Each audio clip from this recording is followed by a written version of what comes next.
Sarà un martedì qualsiasi, invece ci sono due cose che segneranno la storia, almeno di quelli, di tutti noi, presto, di quelli che avranno altri 3-4 anni di tempo per vederla ed apprezzarla. È vero, non ci avevo pensato, due cose importanti nello stesso giorno. La prima, nasce l'Euroregione, che è una cosa affascinante per mille versi. La seconda, c'è il primo atto vero, concreto, in cui assegniamo i lavori per allargare finalmente a 3 corsie di marcia, per ogni senso di marcia, la A4, non dico bene, spero.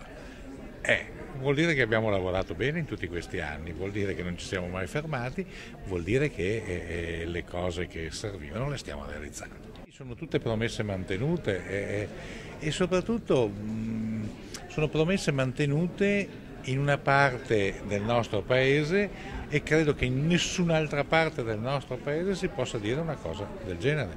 Qui soprattutto si coinvolge più di una regione. Noi sappiamo quanto difficile è riuscire a superare i campanilismi, i particolarismi. Qui abbiamo dato un esempio anche di come si governa insieme, superando difficoltà, posizioni che possono essere anche diverse.